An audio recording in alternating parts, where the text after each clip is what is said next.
যদি সংবিধান সংশোধনের কোনো ব্যাপার আসে, যদি সংবিধান সংশোধন করতে হয়, এখন পর্যন্ত আমরা যেটা জানি যে নিম্নকক্ষে 2/3 সদস্যের মতামত লাগবে। এটার সাথে যুক্ত করা হয়েছে যে উচ্চ কক্ষেরও এখন সিম্পল মেজরিটির পারমিশন লাগবে। মানে উচ্চ কক্ষে যদি 100 আসন হয় তাহলে 51 জন সদস্যের একমত হতে হবে। এইটা হচ্ছে একটা নতুন রেসপন্সিবিলিটি অ্যাড করা হয়েছে। সেকেন্ড আরেকটা যে রেসপন্সিবিলিটি অ্যাড করা হয়েছে সেটা হচ্ছে যে কোনো একটা বিল, সেটা একই সাথে উচ্চকক্ষে নিম্নকক্ষে সেটা পাশ হয়ে যাওয়ার পরে সেটা আবার উচ্চকক্ষে যাবে। উচ্চকক্ষ সেই বিলটা দেখবে, তার যদি কোনো অবজারভেশন থাকে, তার যদি কোনো আপত্তি থাকে, সেগুলো সে অ্যাড করবে, দিয়ে সেটাকে আবার সে নিম্নকক্ষে পাঠাবে। উচ্চকক্ষ কি অনাস্থা দিতে পারবে? অনাস্থা দিতে পারবে না, কিন্তু সে তার অবজারভেশনগুলো পরামর্শ দিতে পারবে সংশোধনের জন্য, এবং নিম্নকক্ষ তখন সেটাকে আবার বিচার করবে, সেটাকে আমলে নিয়ে তাকে ডিসকাস করতে হবে। ডিসকাস করে তারা যেটুকু ঠিক আছে চেঞ্জ করা দরকার মনে করা সেটা করবে, যারা এটা ঠিক করার দরকার নেই সেটা হচ্ছে গিয়ে তারা বাদ দিবে। এইটা একটা রেসপন্সিবিলিটি। আরও কিছু রেসপন্সিবিলিটি বিভিন্ন সময় প্রপোজ করা হয়েছে, যেমন এই যে আমরা যে চুক্তিগুলো সাইন করি অন্যান্য দেশের সাথে, সেই চুক্তিগুলো উচ্চকক্ষে আলাপ আলোচনার একটা বিধান রাখার কথা বলা আছে।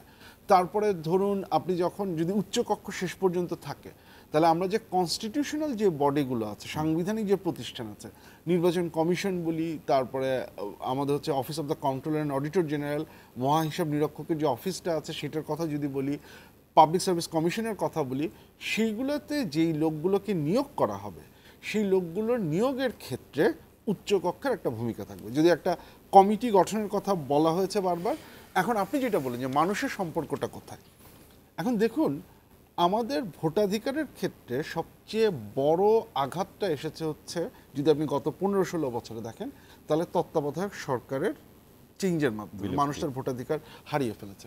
এখন সেটা হয়েছে যে আওয়ামী লীগের তখন আসন সংখ্যা ছিল 230টা, এখন আমরা জানি যে 2/3 মেজরিটিতে 166টা লাগে, সো আওয়ামী লীগের 2/3 মেজরিটি অনেক বেশি ছিল।